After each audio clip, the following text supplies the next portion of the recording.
en el @Luminate Group pueden presentar preguntas con la función preguntas y respuestas en Zoom o enviar por correo electrónico a thedialogue.org. La discusión será en inglés, pero hay traducción simultánea al español que pueden aprovechar aquellos que lo deseen. Pasaremos directamente a la conversación, moderaré la primera porción y usaremos la última media hora para preguntas que envíen los que nos escuchan. Arturo Valenzuela, empezaré con usted. Es un observador sobre la situación en Latinoamérica. Está mostrando el soporte para la democracia en 48%, que es lo más bajo en los últimos 20 años.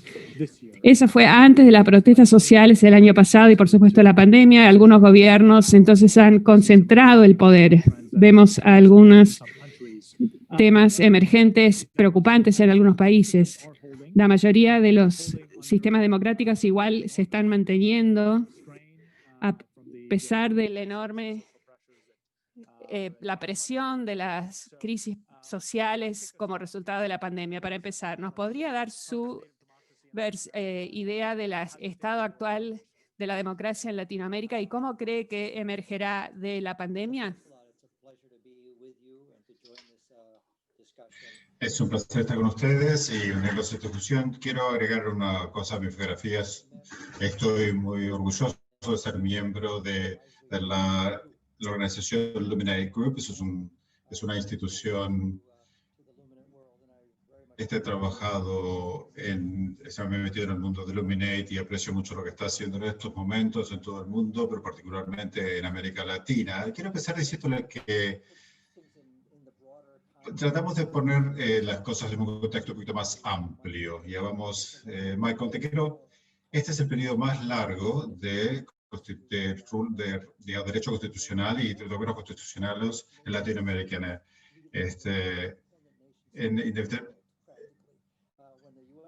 Cuando la Naciones fue fundado en San Francisco en 1945, los estados latinoamericanos eran la mitad de los miembros. Están diciendo que estaba Nicaragua y todos los países latinoamericanos eran parte. La mayoría de los países estaban parte de los imperios. Así que nosotros tenemos un periodo muy largo.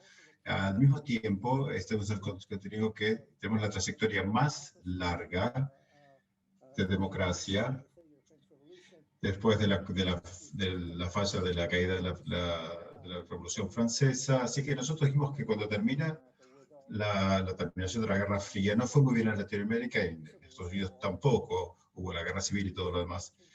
Pero la mayoría de los cambios de los años 30, los años 80 era el golpe de Estado. Solamente 3 países pasaron desde los años 60 a los años 80, solo 3 países han estado fuera de los países de los gobiernos autoritarios. Por eso tratamos de poner eso en contexto y así podemos ver un periodo muy largo de derecho constitucional, de gobiernos constitucionales. Un poquito, quiero hablar de Latinoamérica. Es el único continente en el mundo que no ha experimentado una política irredente, como diciendo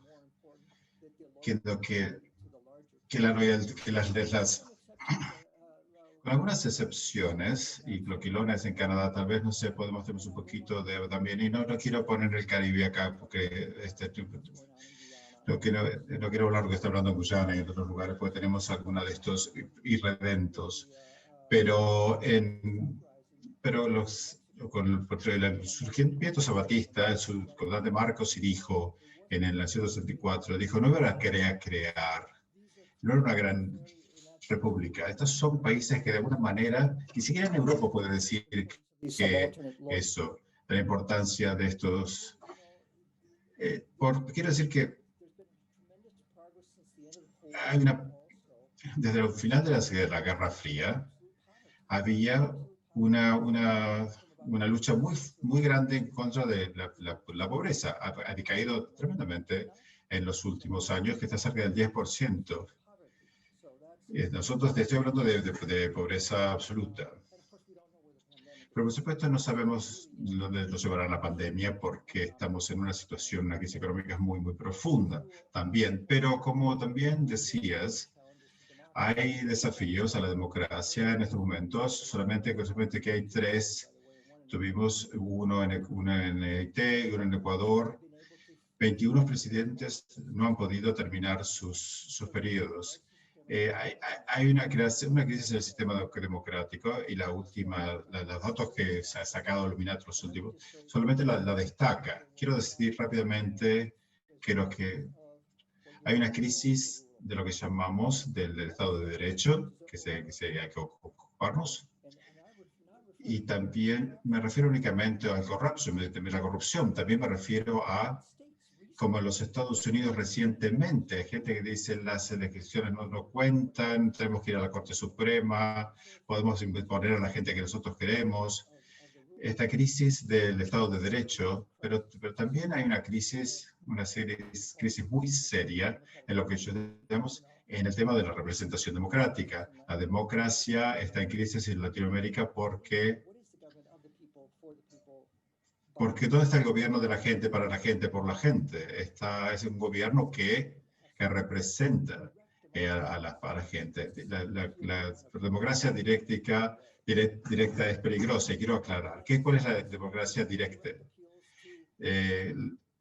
La democracia directa atiende a quién. La gente no está contenta con sus representantes, los parlamentos se pasaron de moda, hay mucha corrupción, la gente no le gustan los partidos populares y todas esas cosas han aparecido. Una cosa de los mejores prospectos que hemos encontrado después de la Guerra Fría, esta crisis de lo que llamo una crisis de representación, y debido a la crisis de representación, tenemos problemas, estos presidentes pueden continuar. El peligro, por supuesto, es que el avance del populismo, ya sea de la derecha o la izquierda, que vienen los salvadores que la gente está buscando y que los salvadores, por supuesto, ¿qué hacen? En vez de fortalecer las instituciones, lo destruyen a las instituciones de representación. Yo creo que eso es una mirada muy rápida. ¿Qué es lo que necesitamos hacer? ¿Qué necesitamos hacer? Tenemos que fortalecer los gobiernos representativos, no solamente pensar, bueno, lo que necesitamos hacer es tener más plebiscitos, lo que hizo Manuel López Obrador en México, porque, insisto, la democracia directa de ese tipo es algo que no funciona. Lo podemos hacer democracia directa cuando tenemos estados muy pequeños, donde todo el mundo se puede juntar y hablar en un lugar pequeño, pero tenemos que tener unas naciones muy grandes, tenemos que tener un sistema de representación, unas legislaturas más fuertes, mejores relaciones entre la legislatura y la presidencia, y también hay una crisis también en ese sentido. Quiero terminar diciendo un elemento que me parece que es crucial en entendiendo lo que está sucediendo, y he hablado mucho de esto, y es lo que está sucediendo con las 21 presidencias que han fallado, que las presidencias tuvieron que ir, que no pudieron estar en sus oficinas. Nosotros en Latinoamérica tenemos lo que se llama la cuestión del presidencialismo, que también tiene que ver con esto, porque hay dos legitimaciones, la legitimidad del gobierno y la legitimidad del Congreso. En la legitimidad popularidad, las presidencias hay presidencias que no tienen minorías, que no tienen mayorías en la legislatura. Y el cinturón de seguridad para esto son, como en los Estados Unidos, hay que reformar el colegio electoral, el sistema electoral en general. En Latinoamérica también tenemos que pensar más en lo que tenemos que hacer para evitar un sistema de lo que llamo de presidentes con dobles minorías. Las formas parlamentarias de gobiernos no tienen eso. El hecho de 45% de los gobiernos parlamentarios en Europa en nuestro ejemplo de 144 países eran gobiernos en minoría, pero podían gobernar, porque la mayoría no quería únicamente volver a elecciones nuevamente. Esas son las cosas que cosas institucionales que debemos ocuparnos. Miren, si tenemos periodos muy largos de desigualdad, la pobreza extrema ha bajado mucho,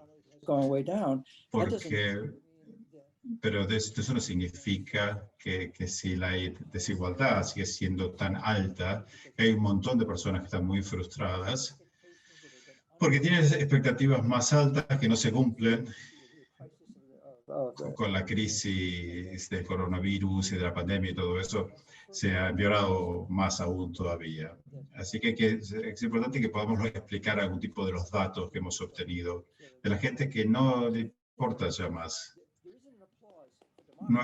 No hay un aplauso para la un aplauso, pero también hay un apoyo de la gente a las instituciones que se perciben como democráticas. Gracias, Arturo, está muy bien. Y que empieza muy bien esta conversación y ahora vamos a pasar a los datos de Illuminate que ayudará a aclarar la discusión. Pero primero quisiera, creo que pedirle a Ilona que participe, porque alguna de las tendencias que Arturo menciona en términos del populismo, que tenemos que fortalecer los gobiernos representativos, las expectativas no cumplidas, los líderes que se presentan como salvadores. La gente evidentemente cree que en el caso de Brasil está muy claro cuando empezamos los eventos recientes. Ilona, ¿cuáles son tus reflexiones con respecto en el caso de Brasil, específicamente dentro del marco que describió Arturo, que hay una visión pesimista con respecto a la corrupción, al populismo, la división, el tema del presidente Bolsonaro y la preocupación en general para el futuro de la democracia brasilera? Y hay una visión más optimística que dice que los brasileros, la separación de poder, el poder del Congreso, pero por supuesto la prensa y otros grupos que tienen la habilidad de construir algún tipo de guardarriels alrededor de lo que llamamos de un presidente autocrático. ¿Dónde te parece? ¿Dónde estás entre estas dos visiones con respecto a la democracia brasileña? Gracias mucho más, Michael. Gracias, Illuminate, por American Dialogue, por invitarme. Es muy importante el debate. Hay muchos elementos que Arturo me hubiera gustado comentar, que deberíamos tomar varios de los puntos, pero vamos a detenernos a la pregunta que me hiciste. Así que es importante entender que en Brasil es una democracia joven. Nuestro último periodo de democracia fue de 20 años, fue en los años 80, y desde entonces hemos trabajado el marco institucional completo, ha sido fortalecido. Debemos decir que estuvimos trabajando para salir de la situación. Pero en el tema del Estado de Derecho hay muchas grietas que tenemos que atender, hay desigualdades, el tipo de gente que hemos tenido, hay un legado de la esclavitud que tenemos que enfrentar, también el legado de las dictaduras, que tenemos que encontrar una discusión madura. Y esto, digamos, crea un montón de preguntas, como si fueran diferentes interpretaciones de lo que pasa en la historia. Por eso decimos, nosotros nos enfrentamos al populismo desde hace muchos años. Esta no es la primera vez. Lo que cambia es que estamos lidiando con un líder autoritario que tiene una agenda muy clara desde antes de cuando él estaba en el Congreso. Siempre ha tenido una intención muy clara de socavar la democracia, la separación de poderes, el espacio para el debate dentro del país. Todo fue muy claro desde mucho antes de que fue elegido presidente. Yo creo que la gran pregunta es por qué los brasileños lo eligieron. Y es un montón de cosas que tenemos que mirar ahí, que es lo que dice Arturo. Pero dicho esto, creo que nosotros estamos en una Creo que en un punto de cambio. Pero creo que hay muchas condiciones que se deben para que nosotros evitemos un periodo prolongado de una democracia no liberal, como hemos visto en algunos países, en Europa, incluso en países que han tenido presidentes como el presidente Bolsonaro. Hay un par de condiciones. La primera, al principio de año tuvimos un momento muy caldeado con la posibilidad de hacer un juicio político, porque el presidente Bolsonaro estaba atacando la Corte Suprema, estaba atacando el Congreso, y eso fue lo que podría decir, es un momento en que las instituciones podían reaccionar o habría una ruptura. Lo que pasó desde entonces, porque estas instituciones reaccionaron, él tuvo que detenerse un poco. Eso es para decir que las instituciones no están a salvo. Las instituciones del Ejecutivo no están para nada. Los ministros que están nominados están haciendo, por ejemplo, el ministro de Pariamento, de Medio Ambiente, de Relaciones Interiores, de Derechos Humanos, de Seguridad Pública, las agendas que son muy importantes para Brasil, están siendo dirigidas de una manera muy ideológica y de una manera muy despegada, desconectada de lo que tienen que hacer. La educación es otra. Con la crisis del COVID, que en Brasil ha sido desafortunadamente ha pegado muy fuerte. Hasta el momento las escuelas públicas no han vuelto a abrir. Y entonces la calidad de la información que los estudiantes reciben, hay una intención clara para reescribir la historia para nuestros estudiantes. Y eso está sucediendo, y estamos viendo esto, y no podemos hacer nada porque son las instituciones del Poder Ejecutivo. Y están también los funcionarios públicos que de alguna manera que tienen que seguir las guías del gobierno, pero si no los siguen, también están siendo censurados. Hay mucha información y una posibilidad del diálogo y un desalineamiento con las posiciones se están haciendo discusiones que están siendo muy fuera de la mesa central de gobierno. El presidente ha estado siguiendo lo que se llama, dijo algo que dijo que nunca haría, son alianzas con de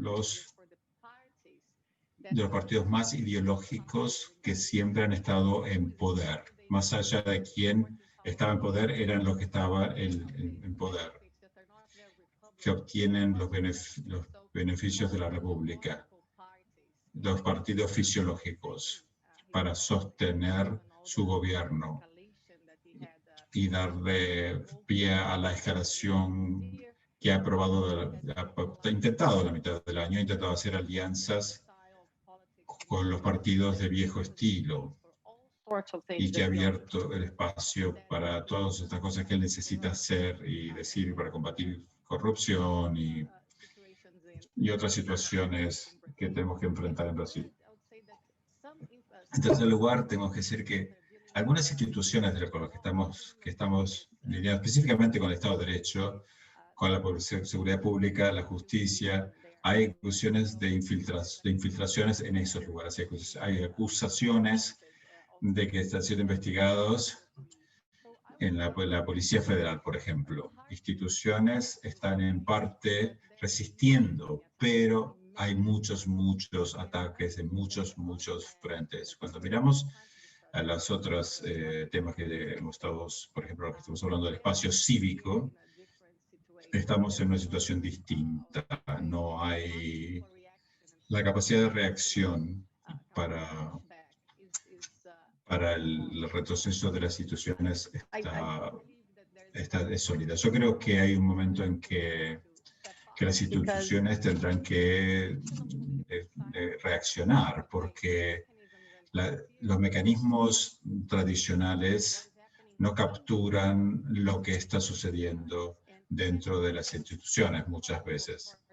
y por supuesto, por lo que nosotros creemos y que apoyamos el Estado de Derecho y la diligencia de vida, nosotros tenemos que tratar de prevenir la manera en que el rol de las instituciones está siendo socavadas.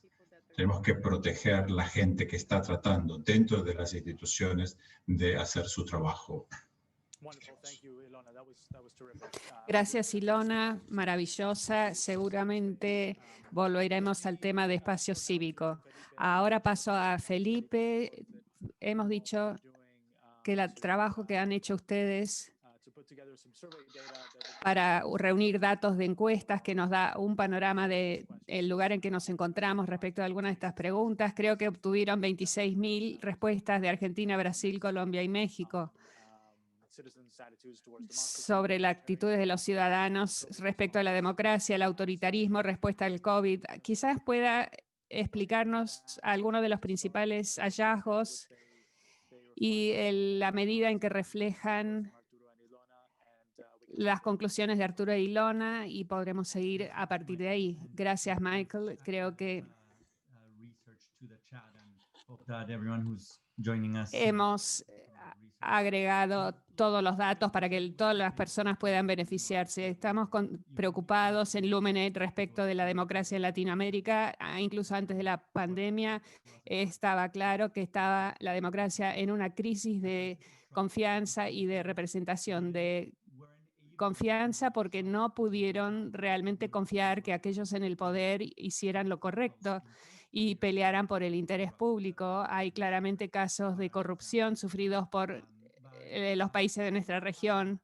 Y por otro lado, una crisis de confianza y legitimidad porque las democracias latinoamericanas tuvieron resultados mixtos. Latinoamérica sigue siendo la región con más desigualdad en el mundo para ciudadanos que pensaron que la democracia traería la promesa del desarrollo inclusivo, y el hecho de que esas promesas no se han convertido en realidad es una fuente de preocupación. También hay una crisis de representación porque aquellos en el poder no necesariamente representan los intereses o la diversidad de las comunidades que buscan representar. Las instituciones no son las instituciones que deben representar los intereses del pueblo, no funcionan así. Esto ya sucedía antes de la pandemia de COVID-19, pero con el advenimiento del COVID vemos que la región ha sufrido gran impacto y que ese gran impacto de la pandemia proviene parcialmente del mal manejo de los líderes políticos de la crisis y de los factores autoritarios que menciona Ilona están alto en la lista de la manera en que se ha mal manejado esta crisis, y lamentablemente los impactos del COVID durarán mucho tiempo en nuestra región. Entendiendo que la pandemia tendrá un impacto tan enorme y que la democracia en Latinoamérica ya tenía amenazas significativas antes de la pandemia, nos propusimos medir cómo fue el efecto. Hicimos una encuesta, tuvimos 26.000 respuestas de Argentina, Brasil, Colombia y México, que se reunieron en 3 veces, uno en mayo, uno en agosto y uno en octubre. Los resultados lamentablemente confirman algunas de las tendencias que habíamos visto. Voy a compartir los 4 resultados clave. 1. El favor hacia la democracia está en declinación. Hemos visto esto en Latinobarómetro y otras encuestas que dicen que hay más insatisfacción respecto de la democracia, y lo más notable de los datos de Luminate es que la falta de favor hacia la democracia es mayor entre los jóvenes. Cuanto más jóvenes en todos los países, los más jóvenes tienen menor probabilidad de tener un punto de vista favorable respecto de la democracia. Esto es gran preocupación. Cuando hablamos de los jóvenes en Luminate, en la encuesta hablamos de personas de 16 a 24 años y son los que tienen las opiniones menos favorables de la democracia. esas edades no han vivido en las dictaduras y los regímenes autoritarios que sí experimentaron las personas mayores y solamente han visto democracia con los tipos de resultados mixtos. Entonces tienen mayor propensidad a probar algo diferente. Creo que es bastante peligroso esto, porque si se deja de defender y de percibir favorablemente a la democracia, esto crea posibilidades para cambios en sistemas políticos que podrían ser de gran preocupación. Ese es el primer resultado. 2. En Argentina, México y Colombia, los líderes de esos países tuvieron un puntaje muy bajo de parte de sus ciudadanos respecto de cómo se manejó la pandemia. En Argentina, entre mayo y octubre, hubo un cambio en que 82% consideró que se manejaba bien, solamente el 52% pensaba que se manejaba bien en octubre. Esos 3 presidentes vieron que sus puntuaciones en el manejo de la pandemia fue bajando. Nuestra encuesta se sugiere que si hipotéticamente, si esos 3 presidentes quisieran obtener la reelección, no lo obtendrían. Esta es una de las hipótesis. En cuanto a Brasil, Bolsonaro vio que aumentó su popularidad entre la primera medición y la última. Nuestra hipótesis es que eso se debe parcialmente al programa de transferencia de dinero que implementó el gobierno siendo instado por la sociedad civil. Y Ilona comentará más de esto, pero no puede durar mucho. Las elecciones sugieren que ese aumento en la popularidad de Bolsonaro probablemente ahora bajará. 3. Hay bajo nivel de confianza en las fuentes de información. En Colombia, 1/4 de los encuestados no confían en ninguna fuente de información, ni científicos, ni periodistas, ni políticos, ni médicos. El 20% en Brasil, el 20% en México. Esto es preocupante en medio de una crisis de salud pública que requiere que las personas tengan confianza en la información, pero no nos sorprende porque los directores autoritarios, populistas de Latinoamérica han deslegitimado la fuente de información y han usado los medios sociales para difundir esta información, y todo esto tiene un impacto muy negativo en cómo la gente percibe la información. Por último, hay un aumento notable en los ciudadanos en estos 4 países de su derecho de protestar contra los gobiernos. En Colombia y Argentina vimos casi 10 puntos de aumento desde mayo a octubre respecto del número de ciudadanos que dijo que apoyarían protestas contra los gobiernos. En México y Brasil ese número es mayor al 50%. Ahora en los 4 países, la mayoría de las personas apoyan protestas contra el gobierno y ya no están impedidos por los riesgos de salud que traerían este tipo de protestas. En los primeros meses las personas tenían miedo de que ir a las calles sería un riesgo para la salud, pero ahora, a medida que se entiende mejor los riesgos y la gente se acostumbra a la situación, estamos viendo en Colombia y Chile, por ejemplo, que las personas siguen protestando por causas que son de importancia para ellos. Haré una pausa allí para permitir mayor intercambio, pero creo que hay signos para preocupación. Como dijo Arturo, otro mensaje importante es que gente de toda Latinoamérica, Ilona, Laura y muchas otras personas que están luchando para mantener vivo el espíritu de la democracia, y será importante para nosotros en la comunidad internacional y el gobierno de Biden para seguir apoyándolos. Muchas gracias, Felipe. Muy interesante.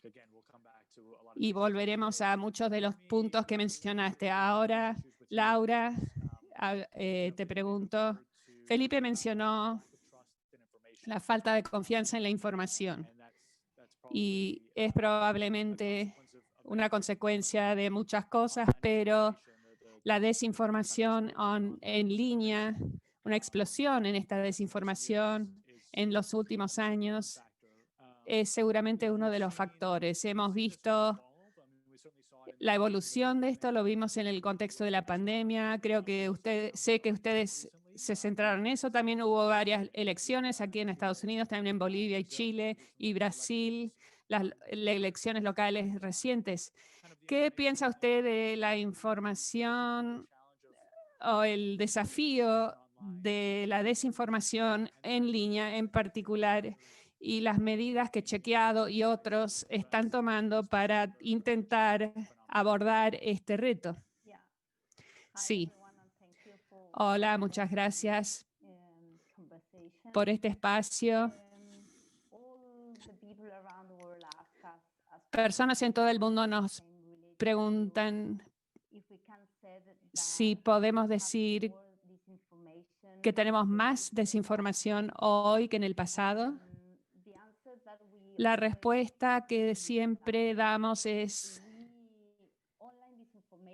que la desinformación en línea parece ser prevalente, aunque como chequeadores sabemos que es difícil cuantificar exactamente cuánto circula esta información. Creo que es un punto importante abordar porque hoy sabemos mucho más sobre este tipo de campañas y propaganda que lo que sabíamos en el pasado. No quiero decir que esta información no sea un enorme problema. Lo que digo es que no es totalmente nuevo este problema que enfrentamos. En particular este año hubo una mezcla entre la infodemia, información sobre la pandemia, incluidos algunos videos que no se basaban en evidencias, en conferencias de prensa, políticas, etcétera, y también la desinformación electoral coordinada por diferentes grupos, a veces partidos, otras veces seguidores de algunos partidos, en otros casos grupos empresariales que apoyan a uno u otro candidato, que obviamente aumentan la cantidad de contenido que no es de información de alta calidad. Lo que sabemos y hacemos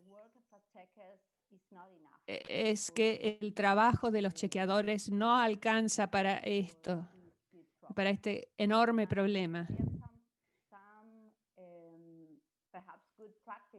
Hay algunas buenas prácticas que implementamos y que creemos son útiles no solamente para elecciones, sino para cualquier crisis de información en el mundo.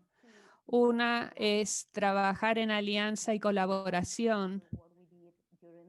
Por ejemplo, lo que hicimos durante la elección presidencial el año pasado en Argentina, que se llama Diverso, que junta empresas de tecnología y además más de 120 medios tradicionales, los mayores y más importantes medios del país, y también quizás una radio en una pequeña ciudad que tenga solamente 2 periodistas trabajando en conjunto para intentar aumentar el alcance y el impacto de nuestro trabajo y además intentando tener una voz y de escuchar qué tipo de contenidos se volvían virales en lugares en donde no siempre estaban los periodistas en el pasado.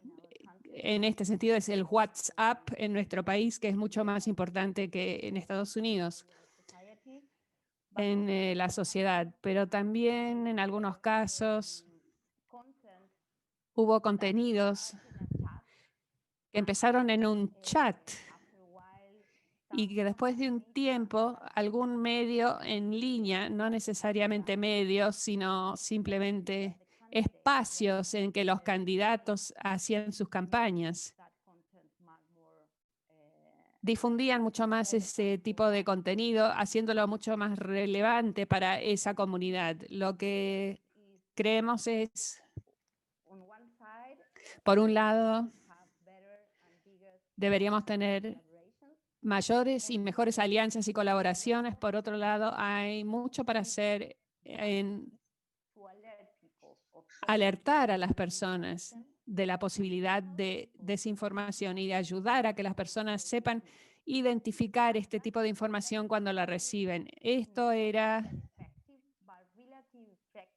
relativamente efectivo en algunos casos durante la pandemia en Argentina, cuando hacemos una lista de una cantidad de problemas que sabemos que eran malos contenidos que circulaban e hicimos una especie de alerta avisando a la gente que si usted ve esto mañana en su teléfono celular o en un medio que no necesariamente sea una fuente de confianza,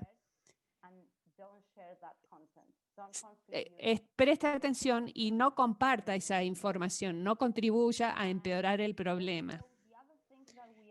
Otras cosas que estamos muy alerta para el futuro, para las futuras elecciones, es trabajar con no solo hacer alianzas o asociaciones con compañías de tecnología, sino quizás también observadores electorales, personas que trabajan en el campo, porque esta información no es solo un problema de periodismo. Estamos trabajando separadamente, sin comunicación entre nosotros. Estos son algunos de los puntos que quiero mencionar. Gracias, muchas Laura, ha sido excelente. Quiero volver un poco quiero volver a Ilona. Creo que es un tema relacionado para hablar un poquito de ese tema del espacio cívico. Ilona, en tu último libro detallas la relación entre la administración de Bolsonaro y los medios y la sociedad civil y muestra cómo el populismo está utilizando la intimidación y la censura para atacar los medios de la democracia, como la democracia liberal y el espectro de lo que podría ser un escenario si no continuamos en este camino, viendo algunas de las cosas que está pasando en el este de Europa como una advertencia. ¿Nos podría hablar un poquito de lo que están las conclusiones de su libro y cómo se relacionan como temas más amplios como estamos viendo en la región? Perdón, estaba muteada.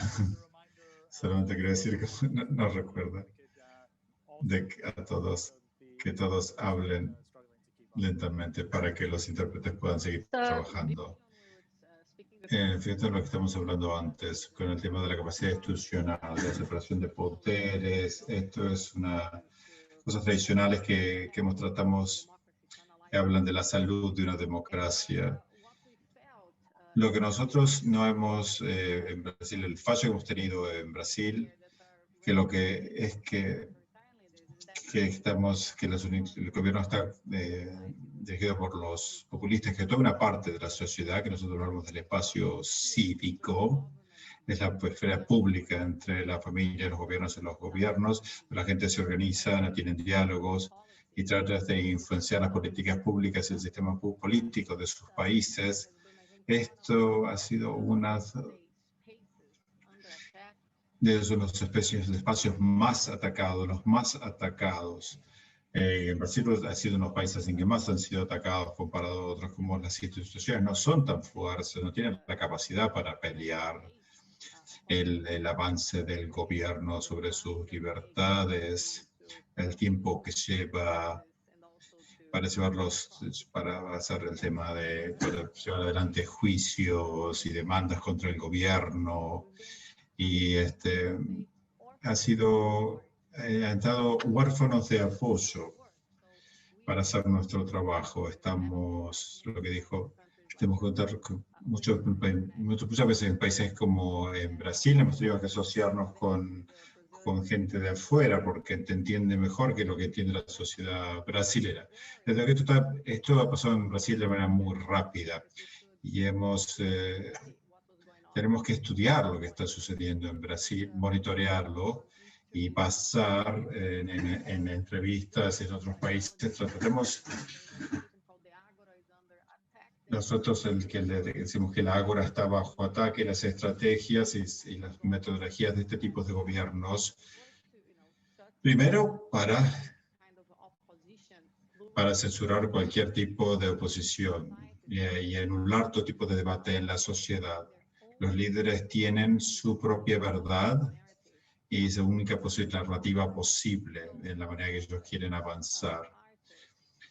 Los artistas, la sociedad, los líderes de la sociedad civil, los académicos, los científicos están bajo ataques estratégicos y mucha presión cuando están ahí en el debate público, y hemos visto esto en la esfera pública. No solamente ahí, sino que empieza con esta deshumanización, difamación, de lo que ellos llaman destruir las personas, no solamente las ideas, quieren destruir la reputación y la capacidad de esas personas y de esas instituciones de hacer esas cosas.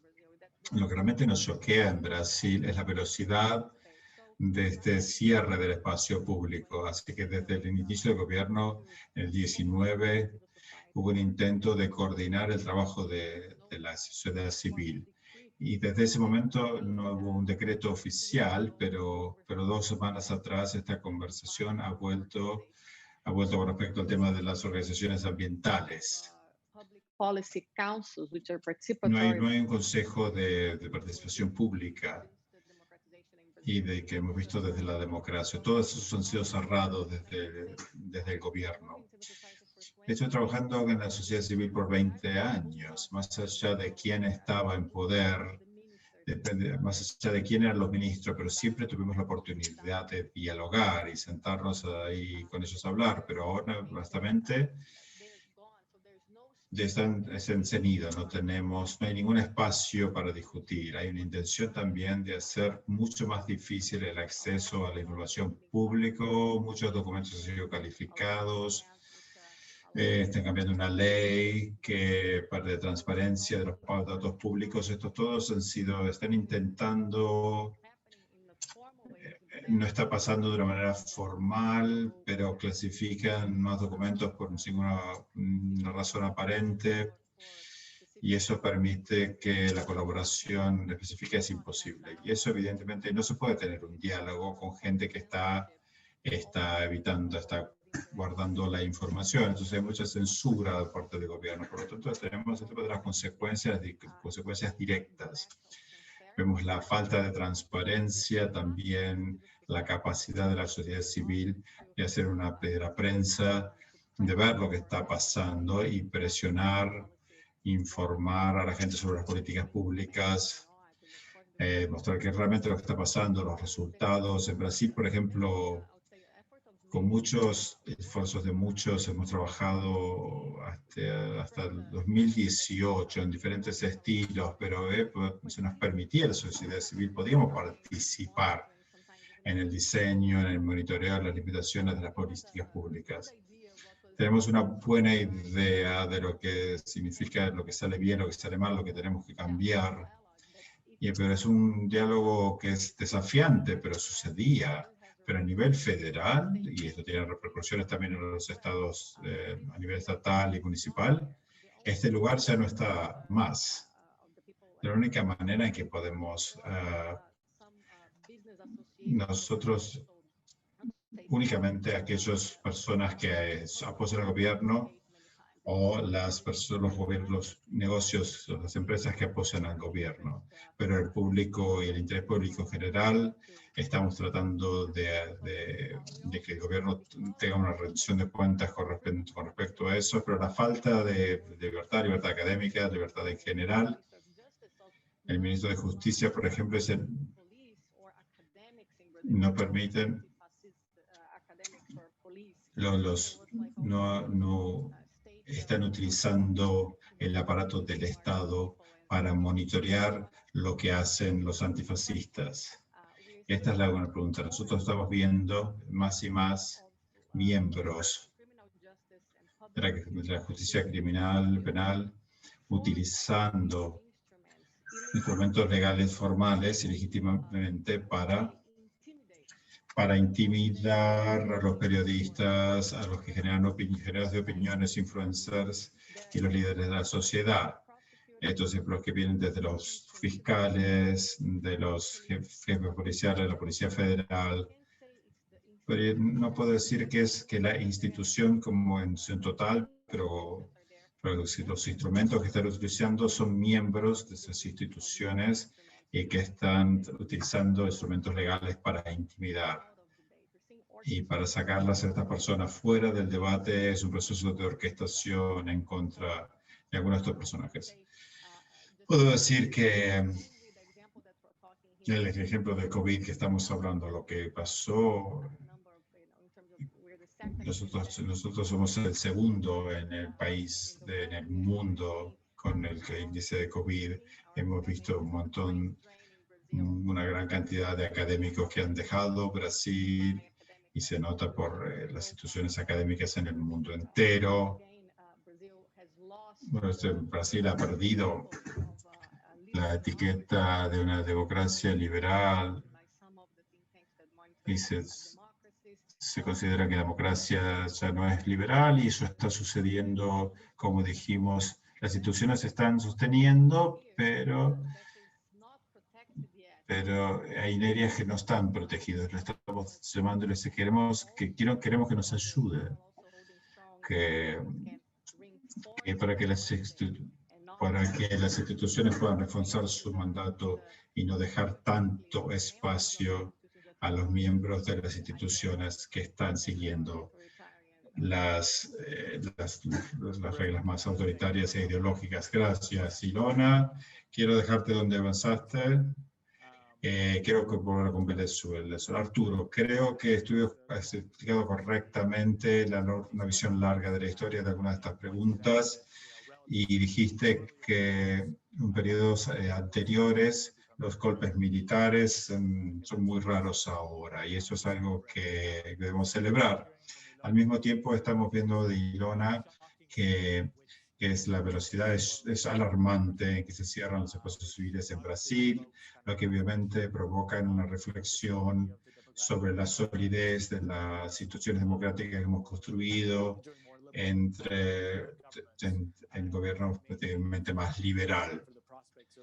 ¿Qué podemos hablar? ¿Cuáles son las perspectivas de la democracia? No es la democracia contra el autoritarismo, pero quizás las democracias liberales contra las democracias no liberales. Reaccionar a eso. Y la segunda pregunta sería, así para ponerla ahí en tu escritorio, que tiene que ver con las políticas de Estados Unidos. Usted ha estado en la posición de asesorar al presidente de la Casa Blanca, liderar la diplomacia de Estados Unidos. Hemos visto hay un presidente que ha sido elegido y que quiere defender la democracia en el mundo y cree que esa es la pilar en el mundo. Si estuviese en la posición de asesorar al presidente Biden en cómo llevar adelante esa agenda en América Latina, en esta situación bastante desafiante, en un momento donde la democracia en Estados Unidos también tiene demasiadas cosas sobre las que tiene que pensar y que tiene que reconstruir.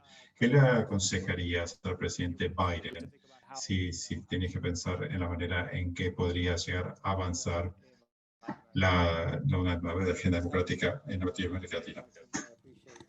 Gracias, Michael. Aprecio el intercambio en esta conversación. Intentaré hablar un poco más lentamente en inglés ahora para ayudar a los traductores. Respecto del primer grupo de preguntas que tiene que ver con lo que ha sucedido con la percepción de gobierno representativo y sociedad civil, lamentablemente en situaciones en que Brasil me viene a la mente comparado con algunos países donde ha sucedido también, pero no en la misma medida, como por ejemplo Chile, Uruguay, etcétera.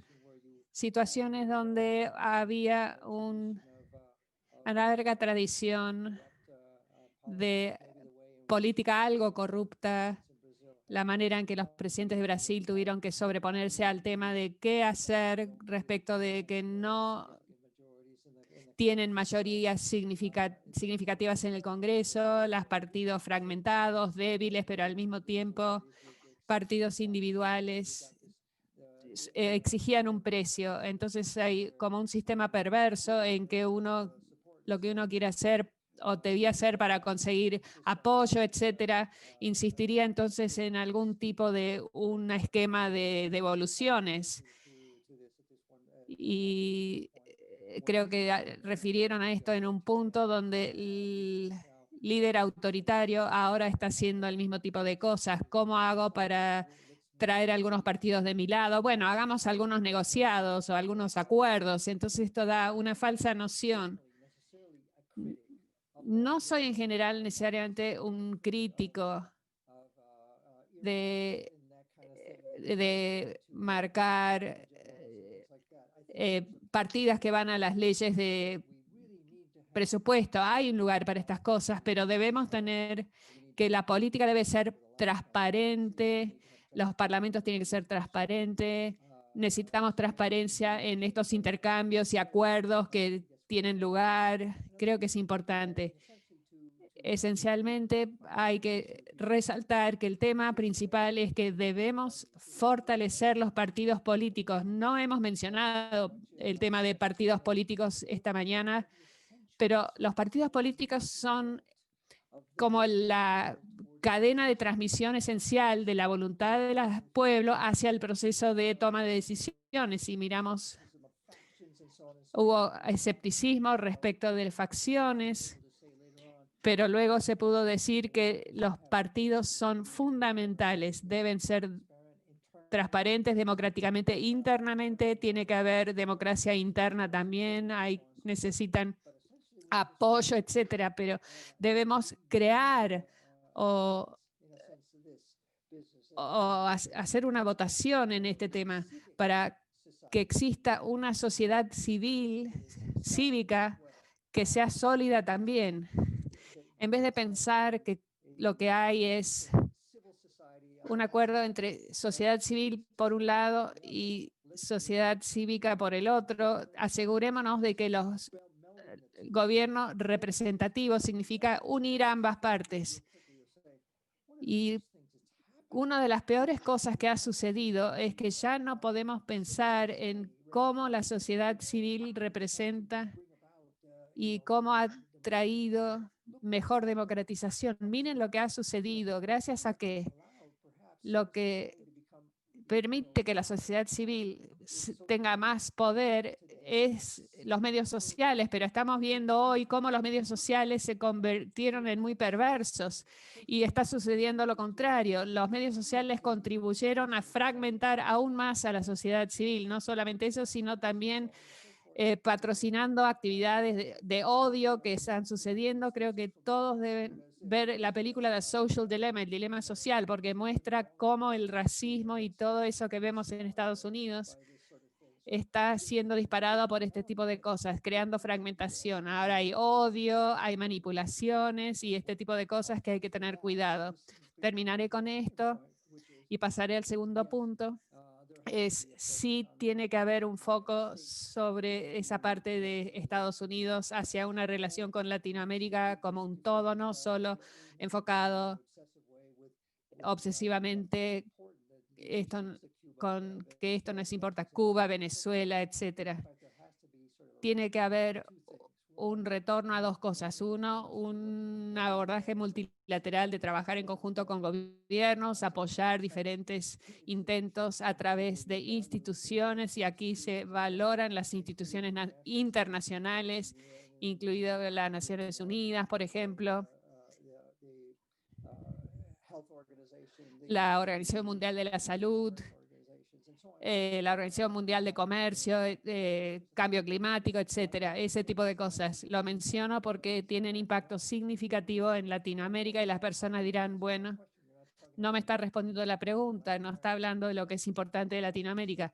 Y también volver a reforzar las organizaciones regionales y volver a algunos de los valores que los Estados Unidos siempre trabajó, que son intentar Lamentablemente, ya no somos la ciudad brillante en la montaña, creo que nunca fuimos tan brillantes, pero si Estados Unidos realmente va a liderar cosas como promoción de valores democráticos y volver a las frases estas, creo que sí nos movimos en esa dirección al final de la Guerra Fría. Antes de la final de la Guerra Fría había otra mentalidad, era cómo ganarles a los soviéticos.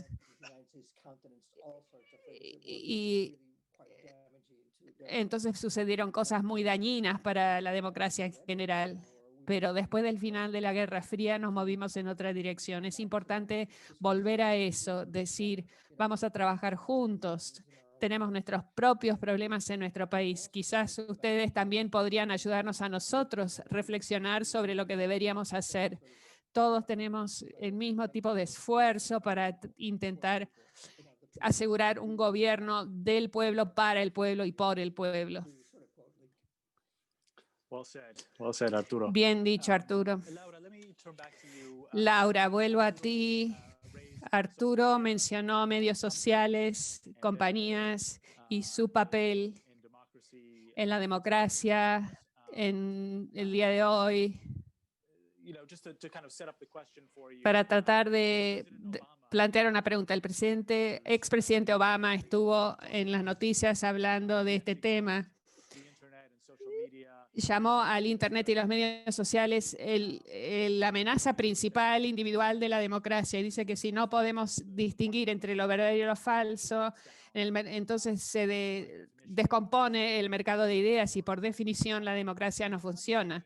Hemos visto en el contexto de la pandemia, tanto como en el contexto de las elecciones de Estados Unidos, compañías de medios sociales siendo muy escrutinados y respondiendo, tomando medidas más agresivas frente a la desinformación, etiquetando información falsa, a veces quitando falsa información y promocionando información verificada por autoridades en el contexto de la pandemia, por ejemplo.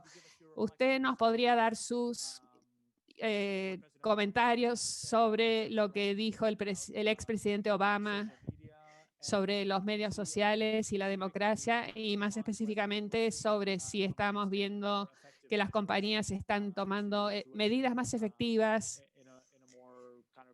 para asumir en una manera más proactiva y responsable su rol en el debate democrático?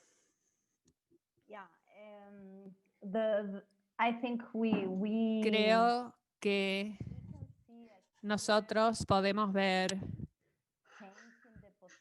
un claro cambio en la posición de las plataformas si miramos o comparamos con hace unos años donde intentaban no ser parte de la discusión y decían que no eran moderadores, que no formaban parte de la discusión, simplemente facilitaban que las conversaciones entre familiares y amigos.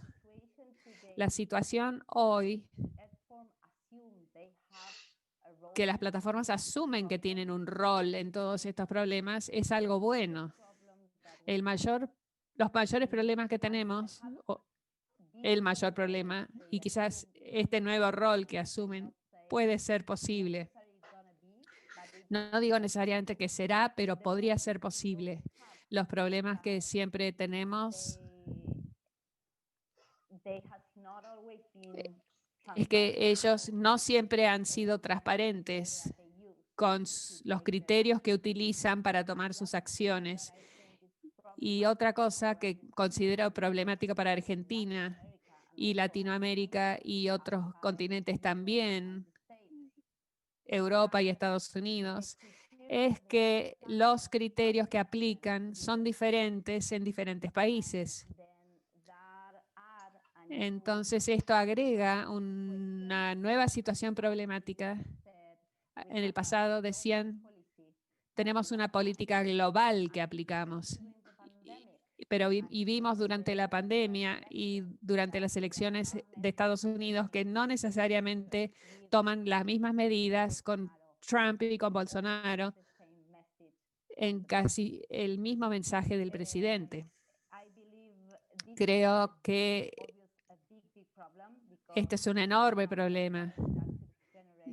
si no es transparente, puede generar más problemas de confianza, no solo respecto de las compañías que no necesariamente me importan, sino también puede ser un gran problema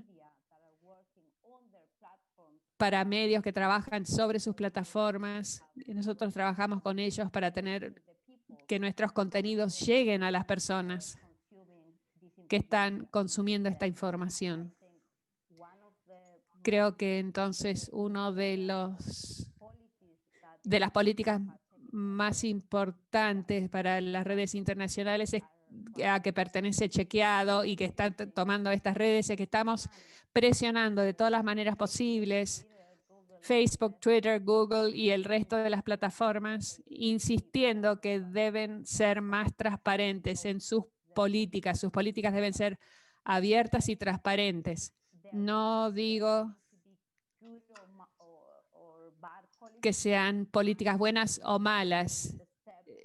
Estoy en el paso de decirles, necesitamos saber y tenemos derecho a saber cuáles son sus políticas y la manera en que aplican esas políticas. Esto en relación con las plataformas. En cuanto a las elecciones o las opciones, sabemos y creemos que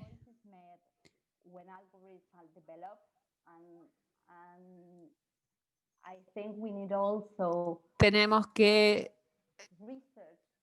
hacer más investigación y necesitamos más datos para personas que no necesariamente estén involucradas en la discusión en los medios. El debate civil y cívico que mencionó Ilona, que está sucediendo en esos lugares, y las personas no siempre les importa la manera en que esa conversación o esas conversaciones suceden. ¿Por qué estamos analizando hoy este tema sin saber por qué están mostrando este contenido y no el otro? Pero en la conversación, en mi opinión, cuando señalamos las compañías o las compañías tecnológicas, en algunos casos, lo que está relacionado con la calidad del debate público es que muchos de los problemas que hemos visto en las redes sociales están vinculadas a los actores tradicionales, los actores que siempre señalamos en el pasado. Y esas acciones son, o actores son a veces medios tradicionales que también son, en algunos casos, partes de campañas de propaganda o la falta de transparencia en sus posiciones editoriales. Lo que digo y quiero agregar es mayor complejidad. Mayor complejidad en nuestro medio en Latinoamérica, al contrario de lo que sucede en Estados Unidos, donde en general los medios tienen una política transparente en relación con los candidatos. En nuestros países no sucede esto. Entonces hay muchos problemas. Señalamos los problemas de desinformación como un problema, solo como un problema de los algoritmos o de los medios sociales, sin señalar además los actores tradicionales que son parte de este tipo de campañas o este debate sin evidencia, utilizando el escenario no transparente de los medios sociales. Lo que digo es que cuando empezamos a chequear datos y medios, conocemos a las personas que estamos señalando para decirles lo que usted dijo es falso o exagerado o sesgado. Lo que sucede hoy es que esos líderes que contribuyen a dar a los ciudadanos mala información o sin datos sobre sus políticas públicas, están usando las plataformas, no necesariamente en todos los casos, su nombre o su cara. Dicen, es una plataforma o es un problema de la plataforma o de Facebook, por ejemplo. Y seguramente es un problema de tecnología, pero un problema tecnológico que en algunos casos los líderes tradicionales utilizan bastante bien. No debemos perder esa parte del problema que seguimos teniendo. Más transparente para los medios técnicos y también para los tradicionales. Muchas gracias, excelente. Ahora quiero tomar uno de estos puntos. Estamos recibiendo algunas preguntas muy interesantes del público. Felipe, te voy a hacer un par de estas preguntas. La primera tiene que ver con alguno de los puntos que mencionaba Laura respecto de silos de información, echo chambers, y polarización política y cómo se relacionan entre sí.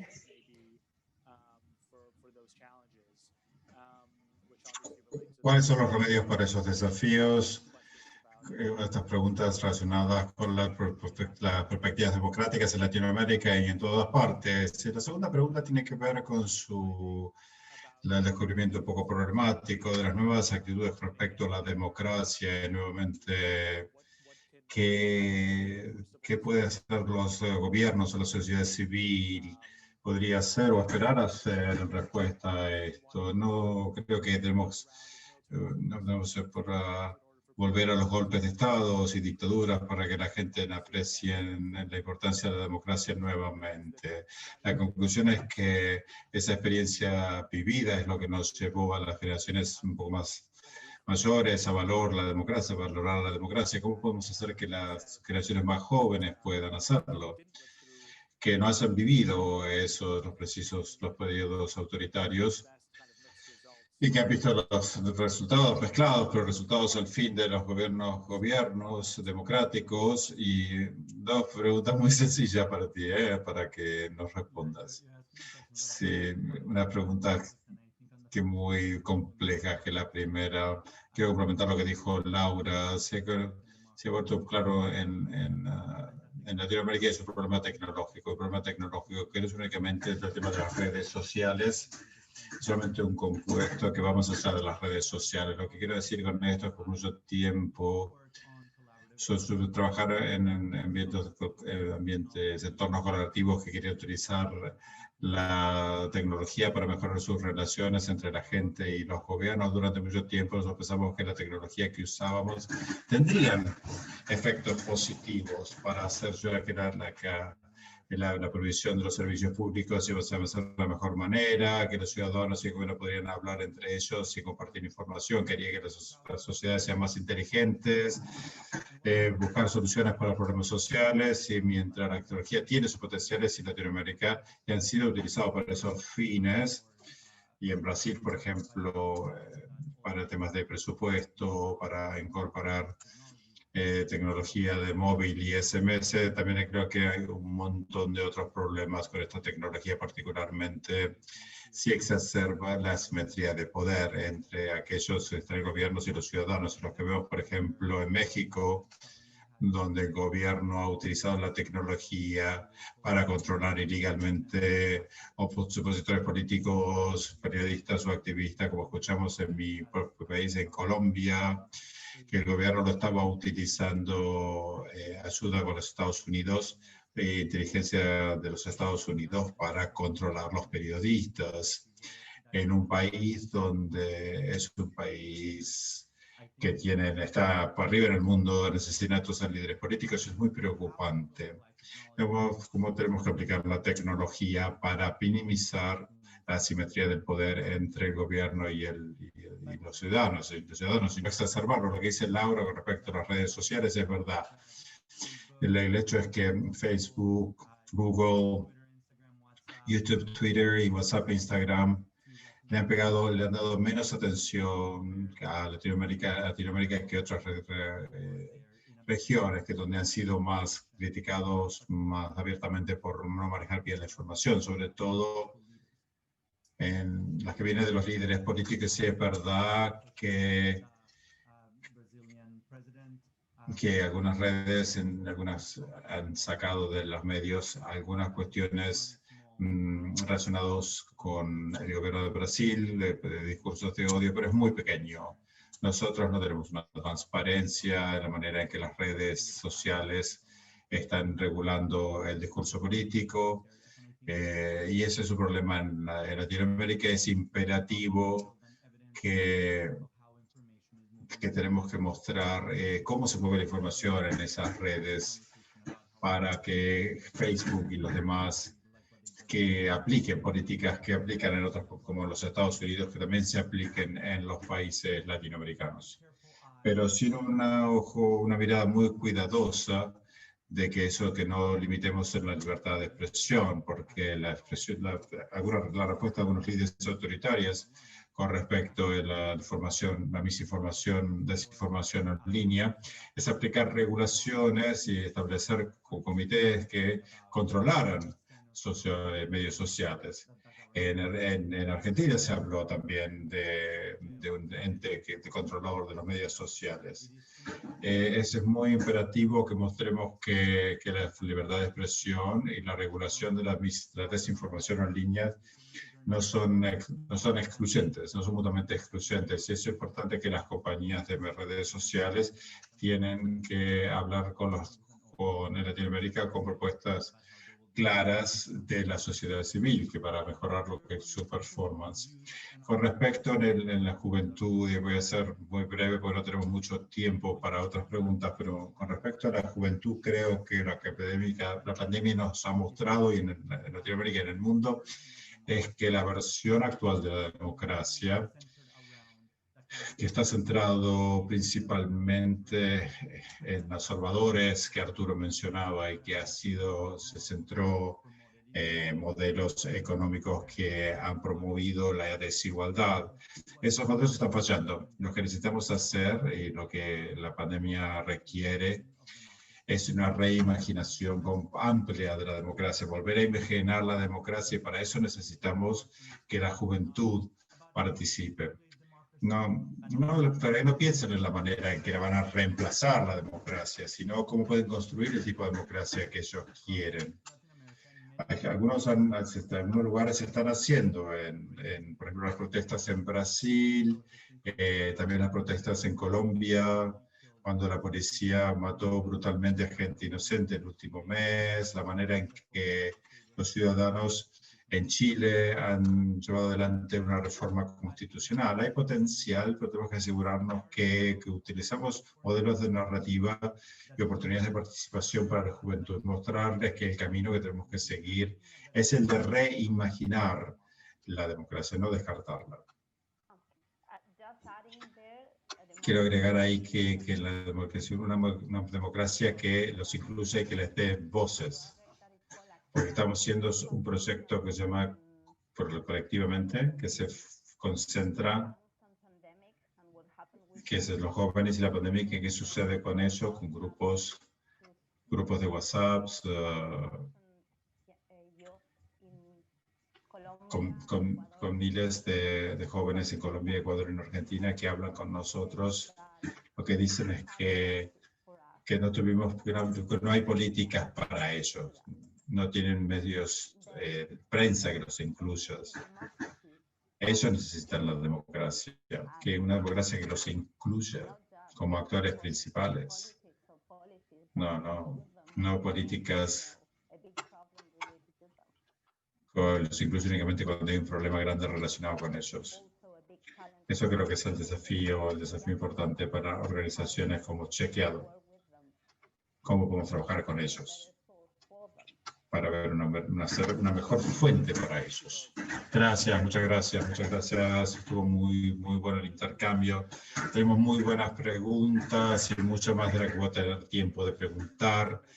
En los 10 minutos que nos queda, quiero volver a Arturo y Ilona y hacer Dos versiones de la misma pregunta que hemos recibido en uno de los miembros del público sobre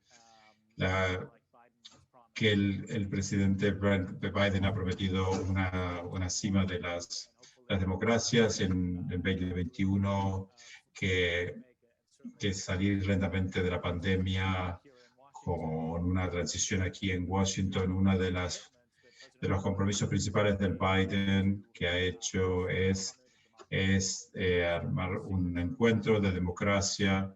Es parte de su ambición para restaurar la promoción de la democracia como un pilar de la política exterior de Estados Unidos. La pregunta para Arturo es muy amplia.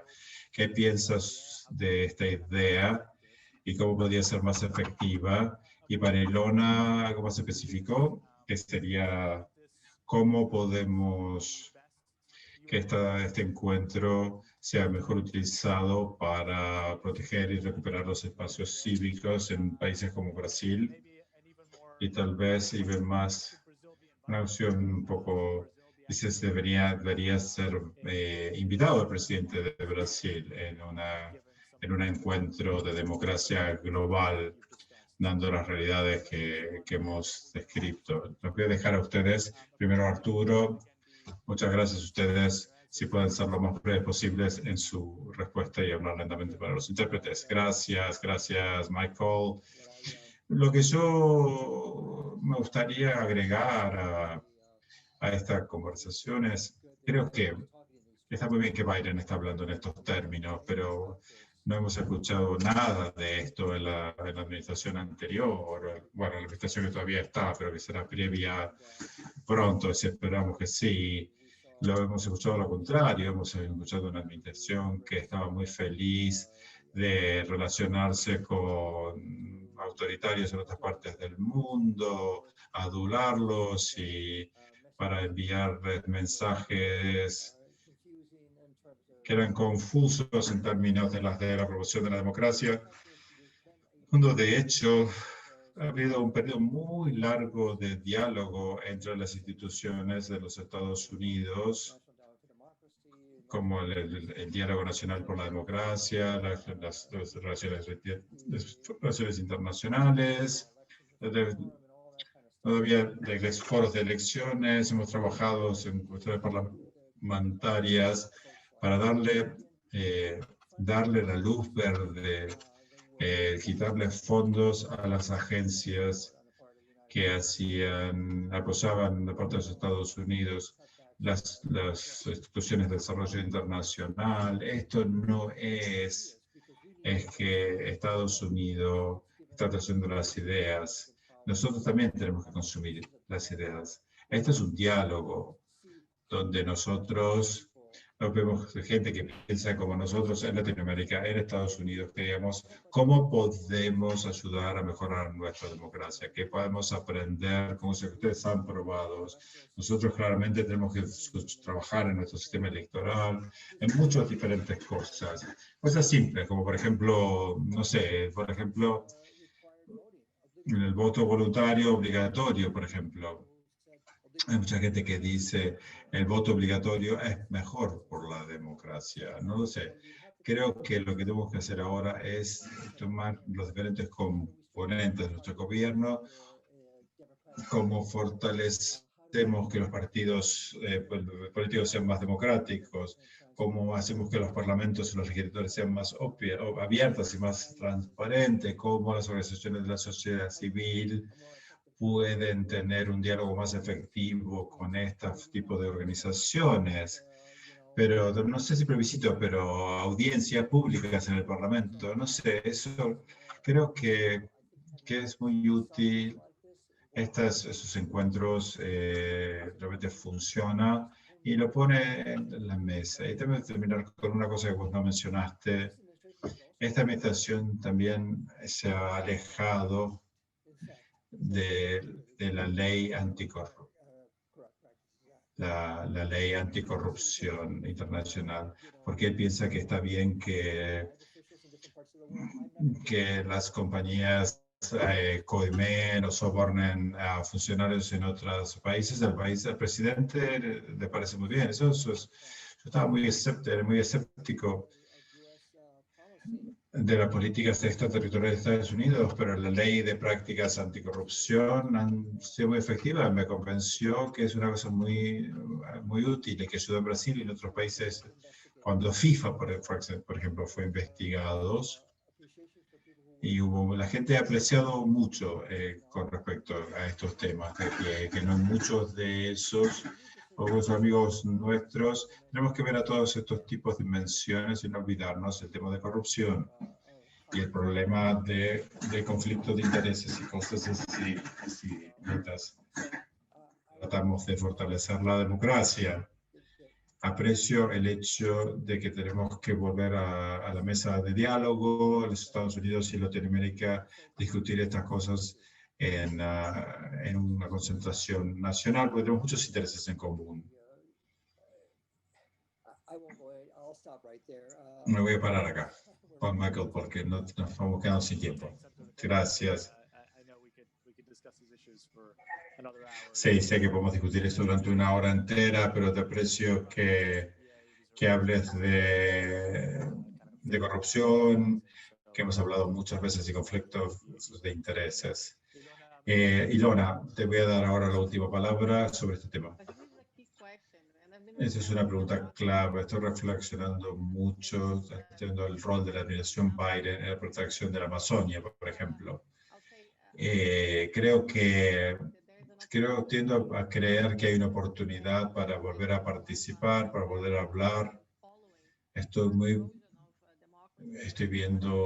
preocupada por la erosión de la democracia en Brasil, pero creo que la administración Biden le tiene que dar el beneficio de la duda e invitar a la administración de Bolsonaro, y un buen equilibrio sería invitar gente de la sociedad civil y empresarios que están trabajando más que el gobierno para promover el bienestar público en nuestra región y en nuestro mundo. Realmente apreciaría ver que Brasil vuelve a la tabla de mesa de conversaciones, una manera de incentivar los Estados Unidos. Tiene el tema del palo y la zanahoria. Si no los Estados Unidos, ¿quién logrará que Brasil vuelva a participar de la conversación democrática? Ahora veremos cómo se pueda presentar, pero primero invitar a Brasil, invitar a los representantes que están haciendo el trabajo para nuestro bien común y ver qué sucede con eso. Así que si avanzamos eso, sería interesante observar y ver. Esperemos que el gobierno vuelva a la mesa de conversaciones, hasta que sea muy tarde. Todavía tenemos 2 años. Fue elegido democráticamente, más allá de los temas de información y redes sociales, pero aquí estamos. En lo que podemos hacer lo mejor en términos de mejorar o solucionar lo que no está funcionando es colaboración, lo que necesitamos, no más segregación. Creo que hay que construir puentes que impliquen y que participen todos los miembros de la sociedad. Tenemos que evitar la polarización y hablar con aquellos que los que no estamos de acuerdo, y tratemos de traer a la gente a la conversación. Gracias, Luna. Es una muy buena conclusión, y tratemos de parar la polarización y necesitamos, sería nuestro moto para lo que necesitamos en nuestra región. No queríamos decir que nuestros desafíos son únicamente latinoamericanos, pero ha sido muy agradable esta hora y media de mirar los temas en la región, y quiero volver a agradecerles a Felipe por su asociación. Felicitaciones en la encuesta que hemos compartido con todos a través del chat, y muchas gracias por su reflexión. Hay mucho ahí para meditar y para analizar sobre estos temas. Muchas gracias a todos ustedes para sumarse a esta conversación. Gracias por la gran investigación, y gracias a Catherine Christie. Gracias a todos por sumarse a nosotros. Por favor, manténganse seguros, manténganse caliente, no pase mucho frío, sobre todo acá en el norte. Y gracias, Laura, y ojalá puedas colaborar de nuevo con nosotros. Gracias.